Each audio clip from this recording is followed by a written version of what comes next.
Kaibigan tayo sa isa't isa, sapagkat ang pag-ibig ay sa Diyos at ang bawat umiibig ay ipinanganak ng Diyos at nakakakilala sa Diyos. Ang hindi umiibig ay hindi nakakakilala sa Diyos sapagkat ang Diyos ay pag-ibig. Dito nahayag ang pag-ibig ng Diyos sa atin sapagkat sinugo ng Diyos ang kanyang bugtong na anak sa sanglibutan upang tayo'y mabuhay sa pamamagitan niya. Narito ang pag-ibig, hindi na tayo umibig sa Diyos, kundi siya ang umibig sa atin at sinugo ang kanyang anak ng pangpalupag-loob sa ating mga kasalanan. Mga minamahal, kung tayo'y inibig ng Diyos ng gayon, ay nararapat na mga ibigan din naman tayo. Sino man ay hindi nakakita kailanman sa Diyos, kung tayo'y nangangaibigan, ang Diyos ay nananahan sa atin at ang kanyang pag-ibig ay nagiging sakdal sa atin. Dito'y nakikilala natin na tayo'y nanganganahan sa Kanya at siya'y sa atin sapagkat binigyan niya tayo ng kanyang Espiritu. At nakita natin at sinasaksihan na sinugo ng Ama ang anak upang maging tagapagligtas ng sanglibutan. Ang sinumang nagpapahayag na si Jesus ay anak ng Diyos, ang Diyos ay nananahan sa Kanya at siya'y sa Diyos. At sa ating nakilala at ating sinampalatayanan ang pag-ibig ng Diyos sa atin, ang Diyos ay pag-ibig at nananahan sa pag-ibig ay nananahan sa Diyos at ang Diyos ay nananahan sa Kanya.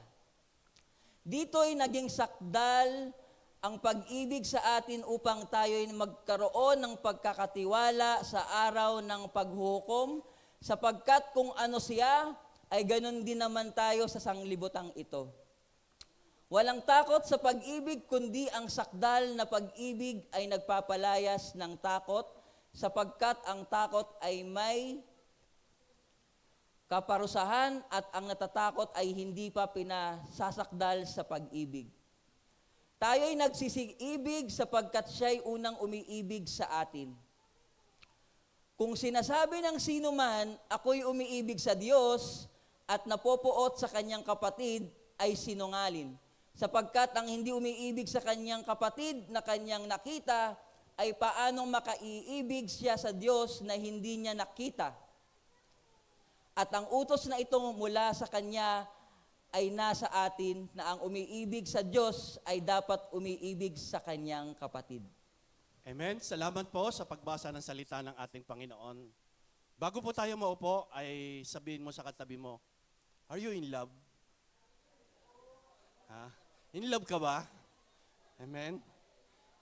In love ka ba kay Lord? Ha? In love ba tayo sa ating Panginoon? Amen. So tayo po yung makakaupo na. At tapikin mo yung katabi mo, sabihin mo sa kanya, you are blessed. Sabihin mo sa kanya, pinagpala ka. Amen. At tapikin mo naman yung sarili mo, sabihin mo, I am blessed! Pinagpala ako! Amen. Hallelujah. Salamat po ng marami sa inyong lahat na narito ngayon, na tumugon sa panawagan ng ating Panginoon. Ito po yung araw na kung saan sama-sama po tayo na nagpapalakasan. Hallelujah. Kaya nga, kanina ay sinabi ko na tanungin mo yung katabi mo kung in love siya. No? Kasi po about pag-ibig ang atin pong pag-uusapan ngayon. Wow, praise the Lord. No? Ang title po ng ating pag-aaralan ay Abiding in God and His Love. Amen? Abiding in God and His Love. So yan po ang ating pag-aaralan na binasa ng ating kapatid na si Brother Randy sa aklat po ng unang John, chapter 4, verse 7 to 21. So naririto pa rin po tayo sa series ng ating pinag-aaralan na kung saan sa mga sinulat po ni John na ginamit po ng ating Panginoon nung mga last month ay nakita natin yung mga kapahayagan kay John doon sa aklat po ng Revelation na ating pinag-aralan na almost 2 months din natin na ito ay pinag-aralan. Kaya alam ko na kilalang-kilala na natin si John, si Apostle John, na ginamit ng ating Panginoon para maisulat yung kanyang mga kapahayagan. Una, sa Gospel, yung Book of John. Pangalawa, yung 3 liham ni John na ating pong pinag-aaralan ngayon. First letter ni John, second letter ni John, at pangatlong letter ni John. At yung pang-apat nga, yung panlima ay yung kanyang ipinahayag sa aklat po ng Revelation. Kaya alam ko na hindi na natin makakalimutan si John. Hindi po ito si John the Baptist, mga kapatid. Ito po ay si John, yung mahilig pong malapit po sa ating Panginoon. Siya po yung parating nakahiga sa ating Panginoon. Kaya nga, ang title po ng ating pag-aaralan ay Abiding in God and His Love. Manatili sa Diyos at sa Kanyang pag-ibig. Sinulat ni Apostol John ang liham na ito na iniuutos ng Diyos sa atin na tayo po ay manatili sa Kanya at sa Kanyang pag-ibig.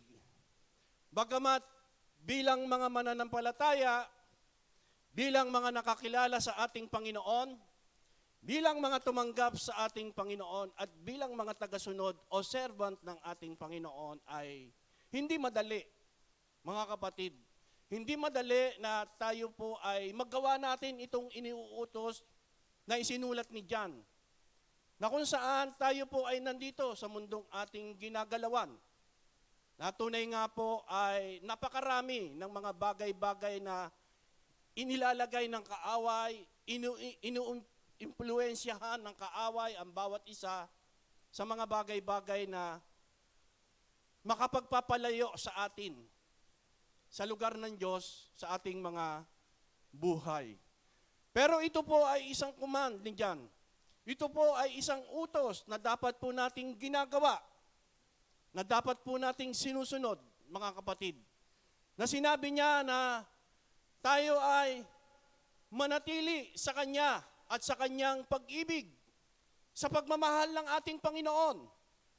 At kung hindi naman po tayo nananatili sa ating Diyos, kung tayo ay hindi nakakonect, yung intimate relationship natin sa ating Panginoon ay talaga pong hindi talaga matibay, tayo po ay mawawala at hindi natin magagawa yung ibinigay na utos ni John sa bawat isa sa atin, na kung saan ito po ay patungkol sa atin na mga mananampalataya, mga kapatid.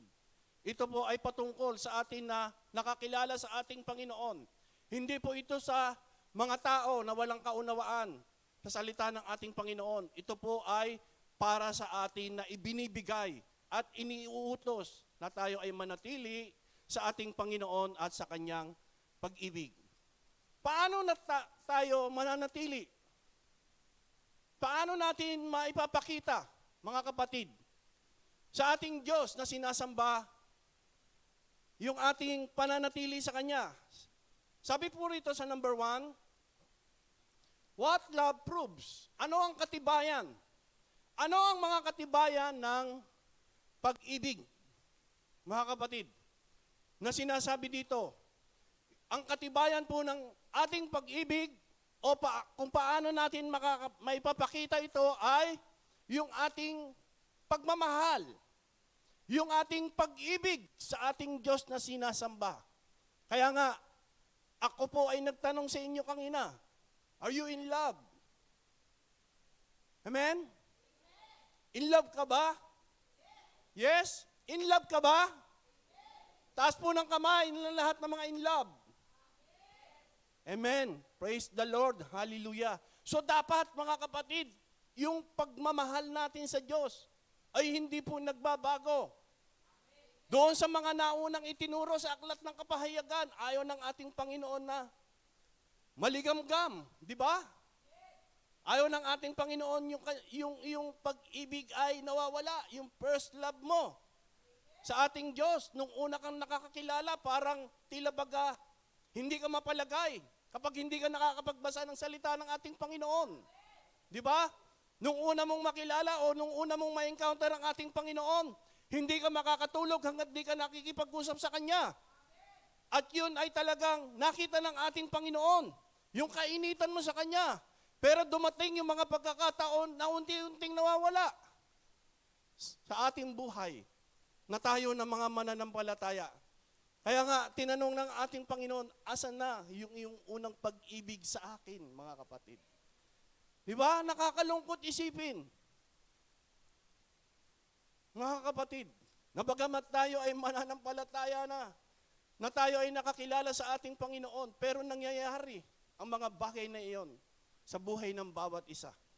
Kaya nga dito, ikinukuman o itinituro ni Apostle John na tayo ay manatili sa Kanya at sa Kanyang pag-ibig na kung saan papaano natin ipapakita yung ating tunay na pagmamahal sa ating Diyos na buhay. Mga kapatid, napakahalaga po ng iyong pag-ibig ay patuloy mong ipinadarama sa ating Diyos. Dapat siya yung una nating pinagtutuunan ng pansin. Dapat ibinibigay natin 100% yung ating tunay na paglilingkod sa Kanya. Ayaw ng ating Panginoon ng 50-50. Ayaw ng ating Panginoon ng may kahati. Gusto niya yung talagang tunay. At ito naman ay alam ng ating Panginoon, mga kapatid. Kaya iyon ang sinasabi ng ating Panginoon. Our love for God, ang ating pagmamahal sa ating Diyos, na sinasabi sa aklat po ng unang John, chapter 7, verse 8. Sabi diyan, cherishing of God's children. Yung pagpapahalaga sa mga anak ng Diyos, mga kapatid. Paano tayo pinahalagahan ng ating Diyos? Mga kapatid, paano niya ipinakita yung pagpapahalaga niya sa bawat isa sa atin? Sa pamamagitan ng ituring niya tayo na tayo ay kanyang mga anak. Sabi diyan, mga kapatid, na sinasabi, mga minamahal, mag-ibigan tayo sapagkat mula sa Diyos ang pag-ibig. Di ba? Dapat minamahal mo yung iyong kapwa. Dapat ang pag-ibig nag-uumpisa sa pamilya.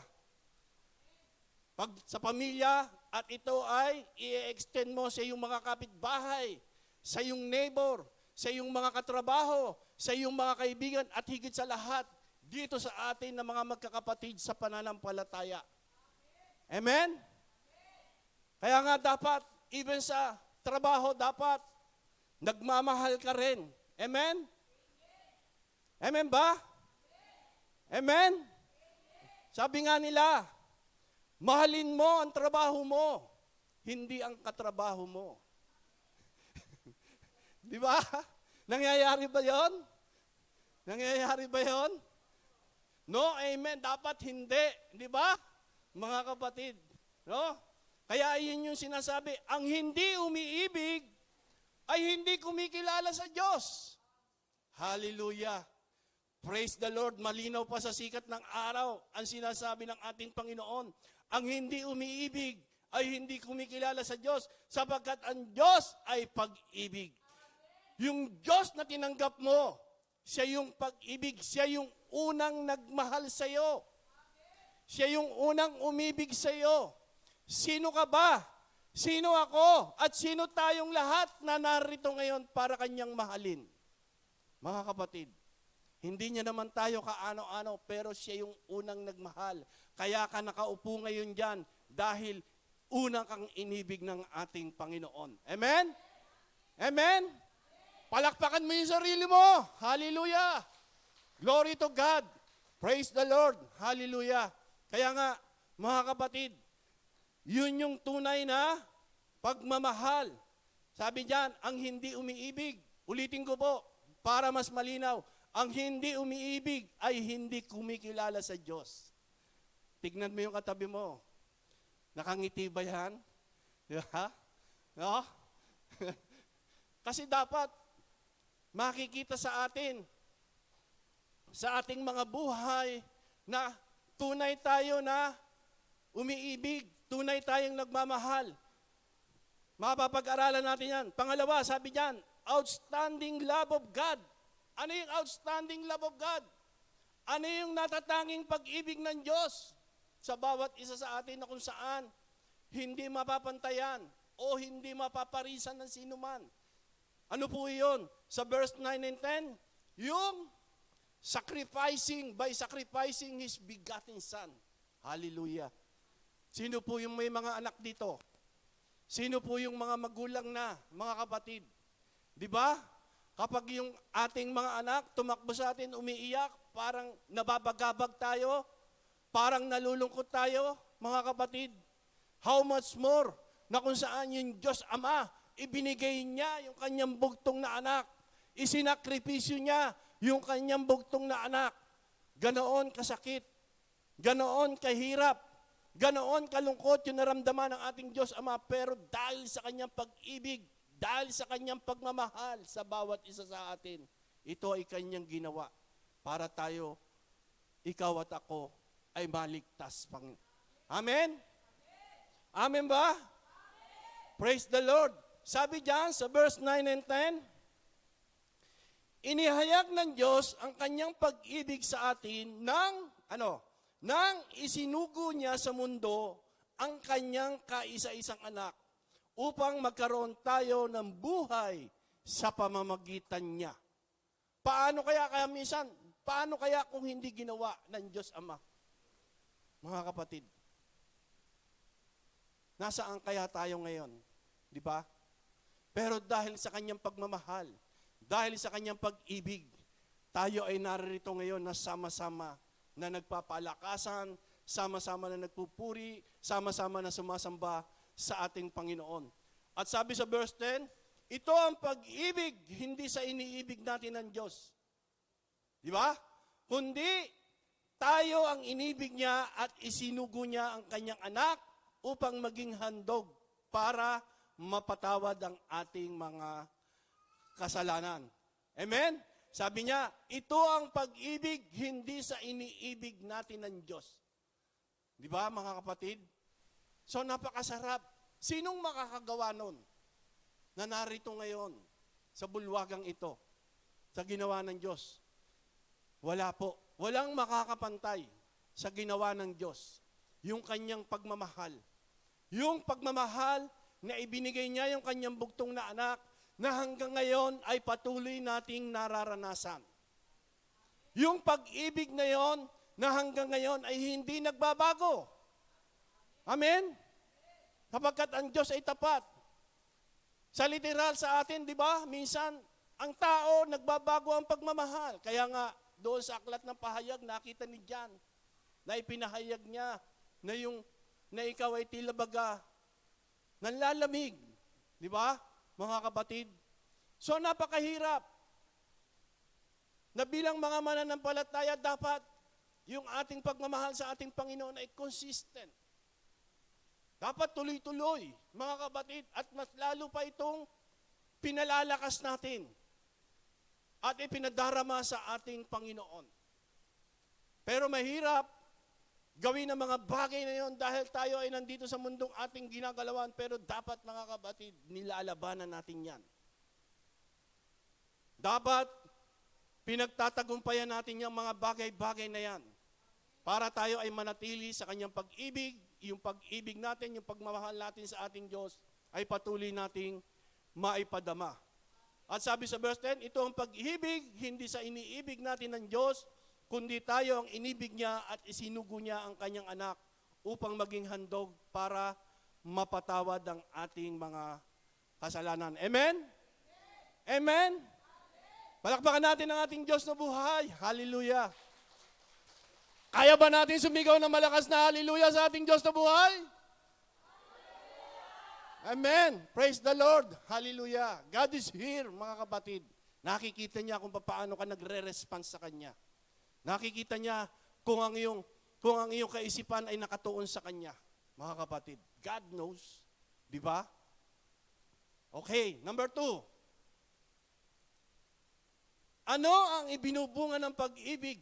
Wow. Praise the Lord. What love produces? Mga kapatid, ano ba yung bunga nito?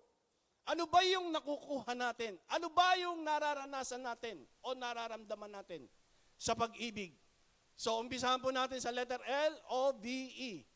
Number 1, meron kang living completely.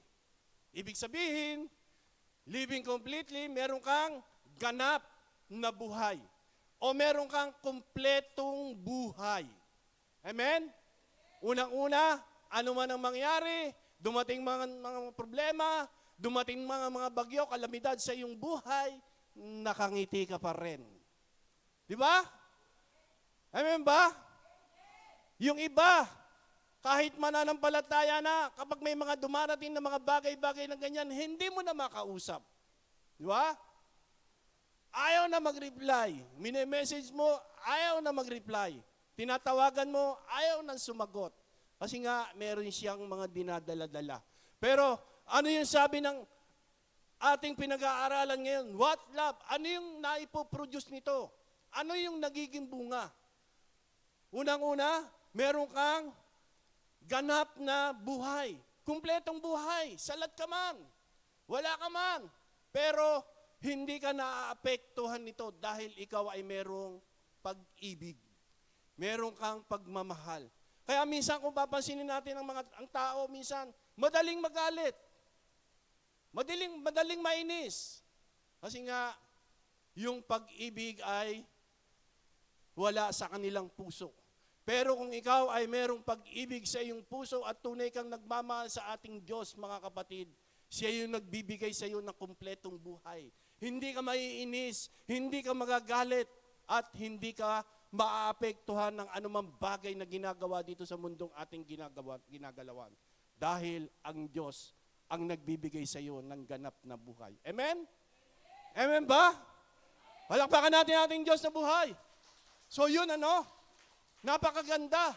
Meron pala tayong living completely. Meron pala tayong ganap na buhay. Kasi minsan ng tao nakatingin sa mga bagay na pansamantala. Yung mga bagay na lumilipas. Kaya doon sila natutuon. Yun yung parati nilang pinag-iisipan, yun yung parati nilang pinagtutuunan ng pansin, pero kahit hindi mo pala pagtuunan ng pansin yan, basta ikaw ay merong pagmamahal, meron kang pag-ibig sa iyong puso, hindi mo na iisipin yan dahil ang Diyos na ang magbibigay sa iyo ng kakumpletuhan.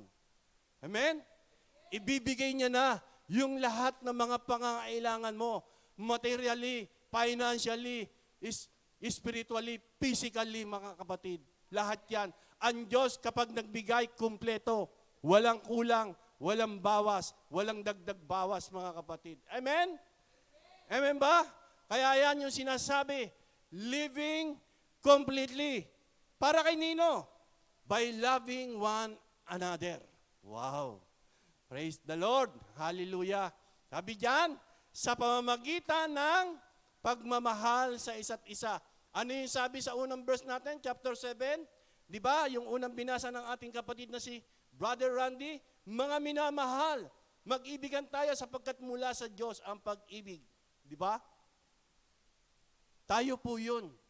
Dapat tayo bilang mga magkakapatid sa pananampalataya, bilang mga nakakilala sa ating Panginoon, ay dapat wala na po yung mga galit. Amen? Wala na po yung siraan. Di ba? Wala na po yung batuhan ng ano-anong mga bagay na salita na hindi nakapagbibigay ng kaluguran sa ating Panginoon. Dapat tayo bilang isang pamilya dito sa Jebrim Regalado, sa lahat ng Jebrim family, dapat tayo po ay patunay na nagmamahalan sa isa't isa. Amen? Kaya ba natin gawin yon? Kaya ba natin gawin yon? Amen. Ito yung command ng ating Panginoon, mga kapatid, na sinasabi ni John, na manatili tayo sa Kanya at manatili tayo sa Kanyang pag-ibig, mga kapatid.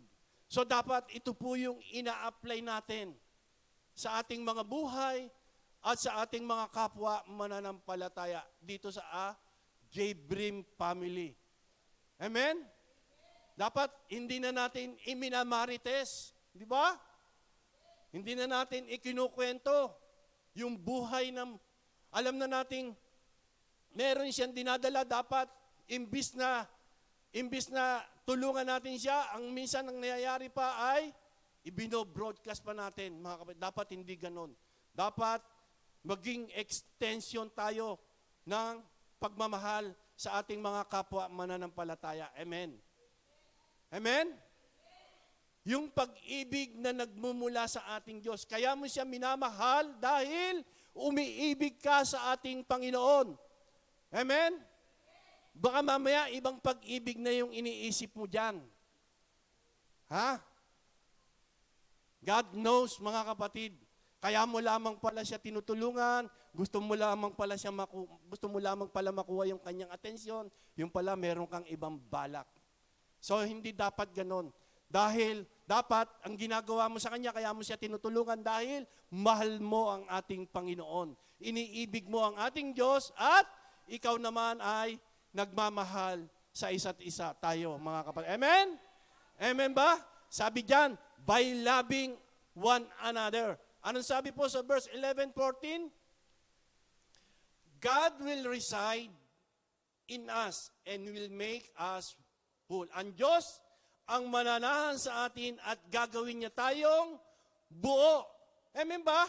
So ibig palang sabihin, doon sa sinabing living completely, meron na tayong ganap na buhay, ang Diyos talaga ang magbibigay noon sa buhay ng bawat isa. Saan pa tayo, mga kapatid? Saan ka pa? Bilang mga nakakilala at bilang mga mananampalataya ng ating Panginoon. Di ba? Napakasarap, mga kapatid, na tayo ay nakakadama ng tunay na pagmamahal. Di ba? Yung puso natin talagang tumitibok para sa ating Panginoon. Alam niyo po, di ba, naranasan naman natin literal na magmahal. Naranasan naman natin literal na umibig, di ba? Mga kapatid dito sa mundo. Ano nararamdaman natin? Gusto mo, kapag ikaw ay merong minamahal, di ba? Gusto mo, parati mo siyang kausap, di ba? Gusto mo, parati kang nagme-message sa kanya, di ba? Meron kang take care dyan, di ba? Meron ka pang I love you, meron ka pang mga isinesend na mga sticker, meron ka pang mga heart dyan. So why not na hindi natin gawin yon sa ating Diyos na sinasamba? Amen? Amen? Alam niyo po, kapag ginawa natin yon sa ating Diyos na sinasamba, hindi lang mga sticker ang ating makukuha sa Kanya. Amen ba? Dahil ang Diyos, kapag napangiti natin siya, ang Diyos, kapag naluwalhati natin siya, wala ka nang iisipin pa na kung saan, andyan na, rumaragasa na, nag-overtake na yung mga pagpapala na ibibigay ng ating Diyos sa buhay ng bawat isa. Amen? Amen ba? Hallelujah! So, in love ka na ngayon? Amen. Praise the Lord. No? Hallelujah. Di ba? So, iyon. Sabi niya, ang Diyos ang mananahan sa atin at gagawin niya tayong buo. Ibig sabihin, gagawin niya tayong buo. Gagawin niya tayong kumpleto. Walang kulang. Di ba? Tamang-tama lang. Wala ka nang iisipin pa. Wala ka nang hahanapin pa. Kaya, unahin mo na ibigin ng ating Panginoon. Amen? Amen ba? So, umpisahan na po natin na mahalin. Kung unti-unting nawawala yung unang pag-ibig sa ating Diyos, why not na hindi mo ito ibalik, kapatid? Andyan naman si Lord na handa na ikaw ay Kanyang mahalin. Mga minamahal, sabi sa verse 11, mga minamahal, kung ganoon kadakila ang pag-ibig ng Diyos sa atin, dapat din tayong magmahalan. Kailan may wala pang taong nakakita sa Diyos. Ngunit, kung tayo'y nagmamahalan, nasa atin ng Diyos at nagiging ganap sa atin ang Kanyang pag-ibig. So, napakaganda, mga kapatid. No? Sabi niyan, hindi pa natin nakikita ang ating Panginoon. Wala pang nakakita sa ating Diyos na buhay, mga kapatid. Pero, ano yung sinabi niya? Na kung saan, ngunit kung tayo'y nagmamahalan, nasa atin ng Diyos at nagiging ganap sa atin ang Kanyang pag-ibig. Wow! Praise the Lord! Di ba, mga kapatid? Kung tayo ay nagmamahalan, kung tayo ay nagmamahal, Ano yung sabi niya? Tayo ay magiging ganap. Di ba? Hallelujah, praise the Lord.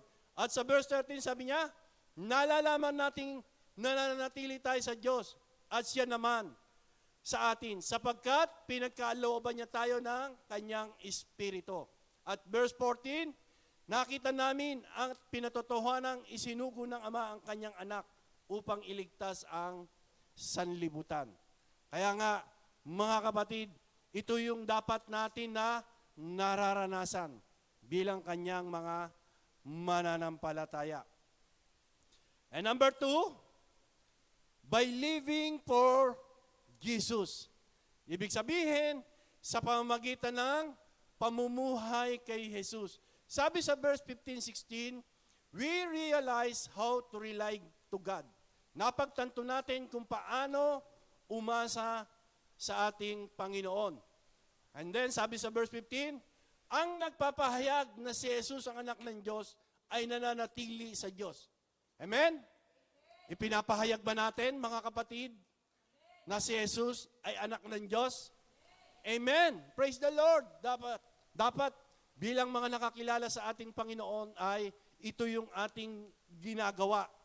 Na kung saan, nalalamang nating tayo iniibig ng Diyos at lubos tayong nananalig sa katotohanan ito.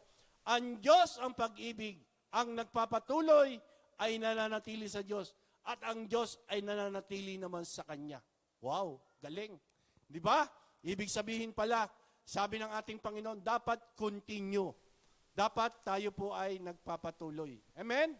Hindi yung kapag nagalit ka na kay kapatid, nawawala na yung pag-ibig mo sa kanya. Di ba?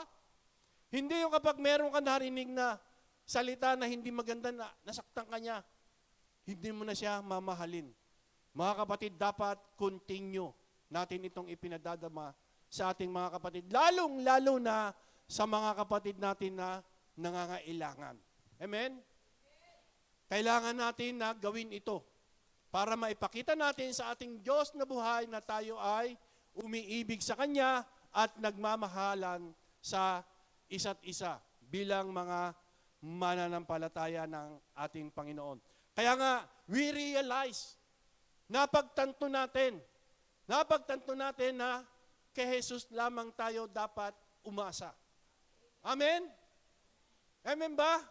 Wala tayong dapat inaasahan kung hindi ang ating Diyos lamang. Wala tayong maipagmamalaki sa Kanya. Lahat po ng mga bagay-bagay na ating tinatangkilik ay nagmumula sa ating Diyos. Kaya dapat, sa Kanya lamang tayo dapat umaasa. Amen? So dapat ganun po yung ginagawa natin. Hindi tayo umaasa sa sarili nating lakas. Di ba? Hindi tayo umaasa sa sarili nating karunungan. Hindi tayo umaasa sa ating mga pleasure, sa ating mga kayamanan. Kung hindi, umaasa tayo sa Diyos na pinagmumulan ng lahat ng mga bagay na ating tinatangkilik dito sa mundong ating ginagalawan. Amen? Palakpakan natin ang ating Diyos na buhay. Hallelujah. Glory to God. Praise the Lord. Hallelujah. So yun po ang dapat nating ginagawa bilang mga anak, bilang mga nakakilala, bilang mga mananampalataya, bilang mga tagasunod, at bilang mga lingkod ng ating Panginoon. Dito sa J-Brim family, mga kapatid. Napakasarap kapag ito po ay ginagawa natin. Kaya nga, nung ituloy yung aklat nandyan, sabi ko, wow, napakasarap na ito ay ituro sa bawat isa sa atin na makita natin. Ang dami pa po ng mga bagay-bagay sa aklat nandyan. Sa unang dyan, pangalawang dyan, pangatlong dyan, na makikita natin na ginawa na kung saan ito po ay talagang para sa atin na mga mananampalataya. Kaya nga, tingnan natin, kasi po magpapalit na December, tingnan natin kung ano yung wisdom na ibibigay sa ating head, kung itutuloy ba itong aklat nandyan. Kasi po, napakasarap ituro ito sa bawat isa sa atin. Dito pa lang sa pag-ibig, malalim po ito, mga kapatid. Pero dapat nating maunawaan, mga kapatid, kasi minsan, yung pag-ibig nawawala na. Di ba? Hinahanap na ng ating Panginoon, asan yung first love mo sa akin? Di ba? Nung ma-encounter mo ko, ang init-init mo. Parati ka nagbabasa ng aking salita. Parati ka nananalangin sa akin. Sa mga gawain, naroon ka parati. sa lahat ng mga seminar, naroon ka, dumadalo ka, parati kang present. Pero nung unti-unting nawawala ang iyong pag-ibig, hindi na kita makita. Marami ka ng alibay. Marami ka ng dahilan. Di ba? Mga kapatid, okay lang yan, maunawaan naman ako ni Lord. Okay lang yan, ngayon lang naman yan, sa susunod, di ba? Amen?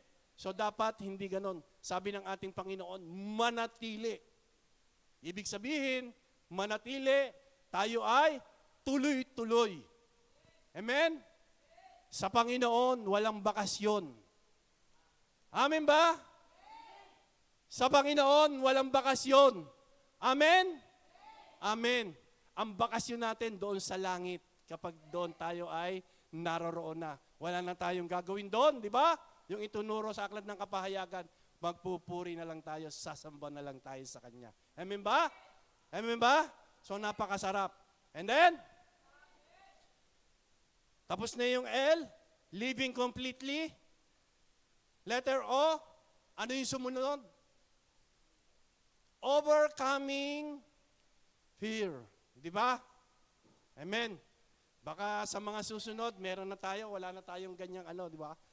Sa overcoming fear. Ibig sabihin pala, kung ikaw ay nagmamahal sa ating Panginoon, nagmamahalan tayo sa isa't isa, na-overcome natin yung ating mga takot.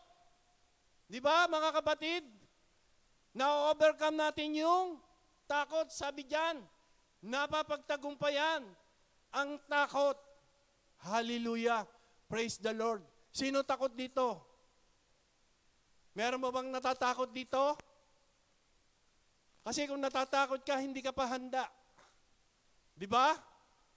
Kung natatakot ka na mawawalan ka na ng trabaho, kung natatakot ka na kung saan tila baga nanghihina ka na, kapatid, patipukin mo ang iyong puso sa ating Panginoon. Na kung saan sinasabi diyan, nagkakaroon tayo ng overcoming fear. Sabi nung una, living completely. Ngayon, overcoming fear. Number 1, sabi diyan, love will make us confident. Sabi diyan, ang pag-ibig ang magtitiwala sa atin. Sabi sa verse 17, because we're justified by Jesus dahil tayo ay inaaring ganap ni Jesus. So dapat mga kapatid, bilang mga mananampalataya, hindi na tayo natatakot na magbahagi ng salita ng ating Panginoon. Amen ba?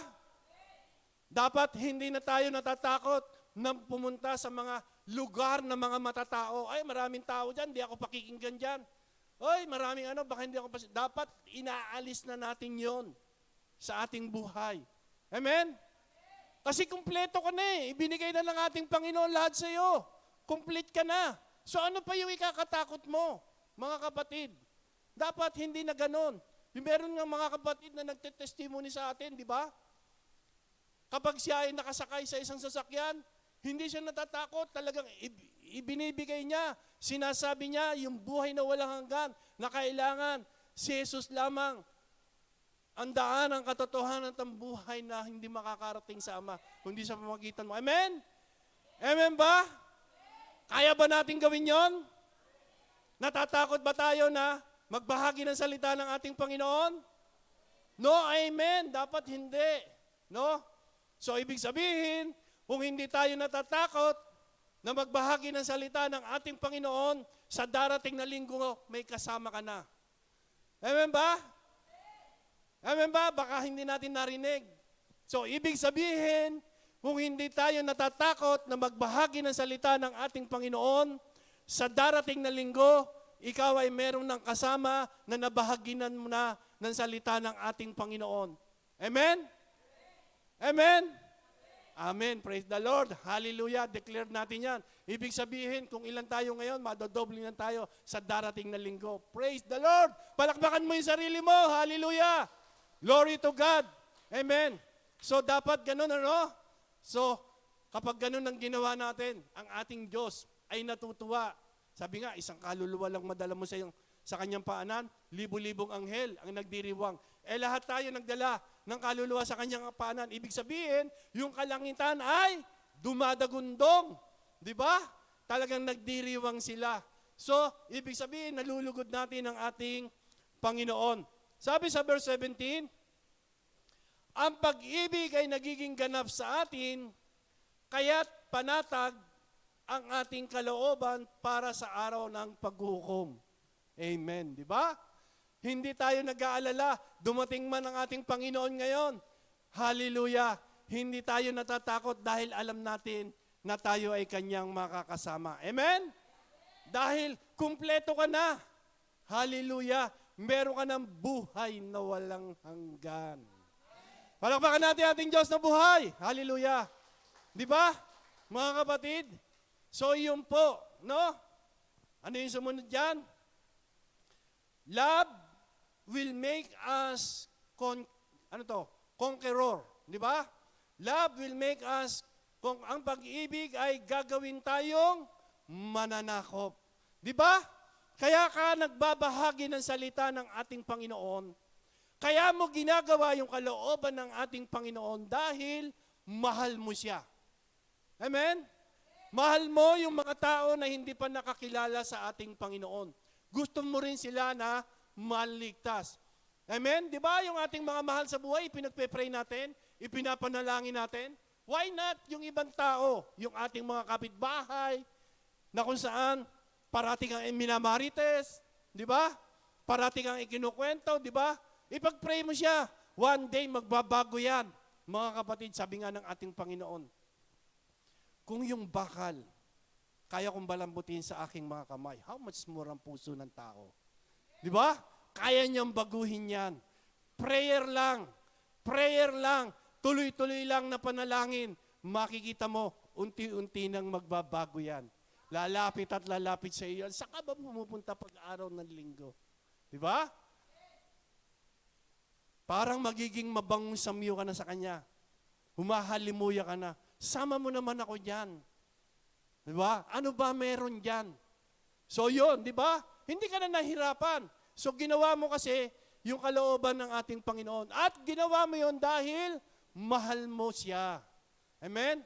Lalo na sa ating mga mahal sa buhay, di ba? Minsan, ginagamit ng kaawayan, ipag-pray lamang natin, di ba? Amen? Kaya nga, sabi niyan, ang pag-ibig ay gagawin tayong mananakop. Verse 18, we can fight and defeat fear. Kaya nating labanan at talunin ang takot. Amen ba? Amen ba? Kaya ba nating talunin at labanan ang takot? O tayo yung tinatalo? O tayo yung nilalabanan ng takot? No, amen. Dapat hindi. Dapat tayo po ang nagiging mananagumpay, mga kapatid. Dahil sabi diyan, pakinggan po natin sa verse 18, napakaganda nito. Walang kasamaang takot ang pag-ibig at pinapawi ng ganap na pag-ibig ang anumang takot. Amen? Amen. Praise the Lord. Ibig palang sabihin, kung ikaw pala ay tunay na nagmamahal sa ating Panginoon, Lord, hindi ako matatakot. Alam ko na ako ay ganap na, kumpleto na ako. Saan mo man dalhin ang aking panyapak? Pumunta man ako sa lugar ng mga Muslim country, hindi ako matatakot na ibahagi ang iyong salita. Amen. Dapat ganoon tayo. Saan man lugar, matataong lugar man, palengke man yan, o mga lugar na mga kung saan maraming tao, dapat ginagawa natin ito bilang mga nakakilala sa ating Panginoon na kung saan tayo ay hindi na natatakot. Amen? Wala nang kaba. Kaya yung mga minsan, di ba? Minsan, yung mga ini-schedule, di ba? Dito minsan natatakot din, kinakabahan na hindi pa ako pwede dyan. Di ba? Kaya nga minsan yung ini-schedule madalas, naiinis. Alam niyo bakit? Kasi ini-schedule. Ibig sabihin, naiinis sila. Di ba? Mga kapatid, kung kaya't sila ay ayaw tumayo. So, ibig sabihin, tayo na mga mananampalataya, saan ka man ilagay ng ating mga gumagawa ng schedule, dapat ikaw ay, praise the Lord! Dapat ganon. Glory to God para sa ating Panginoon. Lord, kasi mahal kita, gagawin ko ito. Amen? Amen ba? Praise the Lord. Palakpakan natin ating Diyos na buhay. And then, let our victory Vision of God, pangitain ng Diyos. When we are fearless, kapag tayo ay walang takot, verse 12, sabi diyan, because fear dims our discernment. Dahil ang takot ay nagpapalabo ng ating kaunawaan. Verse 12, sabi diyan, kailan may wala pang taong nakakita sa Diyos, ngunit kung tayo'y nagmamahalan, nasa atin ang Diyos at nagiging ganap sa atin ang kanyang pag-ibig. Hallelujah! Praise the Lord! So, dapat po ay tayo ay tunay na hindi na natatakot. At ito yung sinasabi sa verse 12 na kung saan, because fear is our discernment, mga kapatid. Number 2, when we are foolish, kapag tayo ay walang kalaban-laban, sabi sa verse 20, because hate will hinder us from loving, dahil ang pawot ay humahadlang sa ating pag-ibig, ang nagsasabing iniibig ko ang Diyos, subalit na pupot naman sa kanyang kapatid ay sinungaling. Amen? So take note po mga kapatid. Sinasabi mo, Lord, I love you, mahal kita, pero may galit ka pala sa iyong kapatid. May galit ka pala sa iyong puso. So ibig sabihin, hindi totoo yun. Peki yun. Di ba? Amen ba? Alam naman ni Lord, hindi totoo yan. Sabi mo lang yan, na mahal mo ko. Alisin mo muna yung galit mo sa iyong kapatid. Mahalin mo ang iyong kapatid dahil kapag minamahal mo ang iyong kapatid, ikaw ay tunay na nagmamahal sa ating Diyos na buhay. Amen ba? Amen. And then, kung ang kapatid na kanyang nakikita ay hindi niya magawang ibigin, hallelujah, di ba? Kung ang kapatid na kanyang nakikita ay hindi niya magawang ibigin, paano niya maiibig ang Diyos na hindi niya nakikita? Di ba? Hindi ako nagsabi nito, ang Biblia. Ang salita ng ating Panginoon. Ulitin ko. Kung si kapatid na iyong nakikita, na iyong katabi ngayon na hindi mo maibig-ibig, paano mo sasabing iniibig mo ang Diyos na hindi mo nakikita?